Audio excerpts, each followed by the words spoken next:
ayahnya Harun Ar-Rasyid. Harun Ar-Rasyid adalah anak yang meninggal, pendukung Pak Prabowo di Pilpres 2019 yang menuntut keadilan pada saat itu. Protes hasil pemilu. Apa yang terjadi? Dia tewas sampai dengan hari ini tidak ada kejelasan. Apakah ini akan dibiarkan? Tidak. Pak Anies, waktu Bapak adalah 4 menit dimulai dari sekarang. Assalamualaikum warahmatullahi wabarakatuh.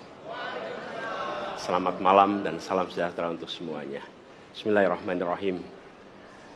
Negara hukum menempatkan hukum sebagai rujukan utama untuk memastikan hadir rasa keadilan, memberikan kebermanfaatan, dan memberikan kepastian kepada semua.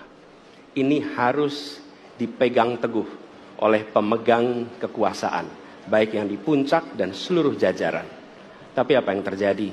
Banyak aturan ditekuk sesuai dengan kepentingan yang sedang memegang kekuasaan. Apakah ini akan diteruskan? Tidak.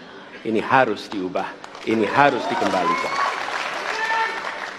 Kemudian kita menyaksikan betapa pada hari-hari ini tatanan ketika kita menyelenggarakan pemerintahan sering tidak sesuai dengan prinsip-prinsip hukum yang kita pegang.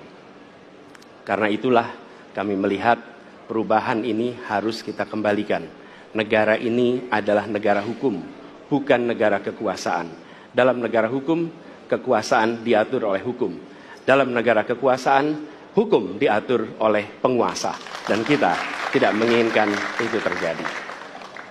Pada saat ini, kalau kita lihat hukum itu harusnya tegak begini. Inilah hukum. Dalam kenyataannya, dia bengkok. Dia tajam ke bawah, dia tumpul ke atas. Dan kondisi ini tidak boleh didiamkan, tidak boleh dibiarkan, dan harus berubah. Karena itu kita mendorong perubahan. Mengembalikan hukum menjadi tegak kepada semuanya. Dan bila kita saksikan hari ini, ada satu orang milenial bisa menjadi calon wakil presiden. Tetapi ada ribuan milenial, generasi Z, yang peduli pada anak-anak bangsa, yang peduli pada mereka yang termarginalkan. Ketika mereka mengungkapkan pendapat, ketika mereka mengkritik pemerintah, justru mereka sering dihadapi dengan kekerasan, dihadapi dengan benturan, dan bahkan gas air mata. Apakah kondisi ini akan dibiarkan? Tidak, kita harus lakukan perubahan. Oleh karena itu, kami memperhatikan ini sebagai hal-hal yang mendasar.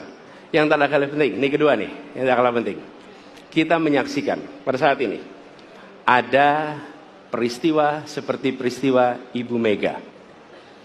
Ibu Mega Suryani Dewi, seorang ibu rumah tangga yang mengalami kekerasan rumah tangga, lapor pada negara, tidak diperhatikan, dan dia meninggal korban kekerasan. Apakah akan dibiarkan? Tidak, ini harus diubah.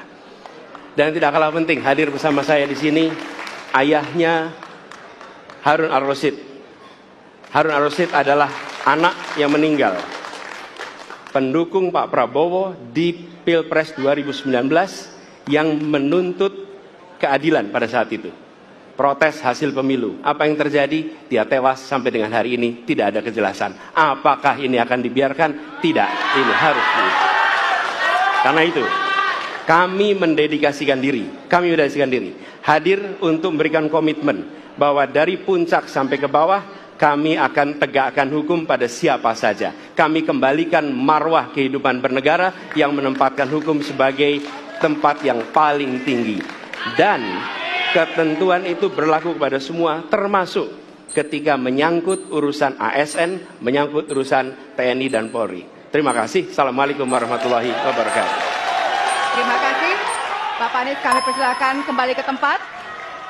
Berikutnya kami persilakan. Harap tenang. Harap tenang. Harap tenang. Harap tenang para pendukung, harap tenang. Hadirin, kita akan harap lanjutkan tenang. ya. Harap tenang.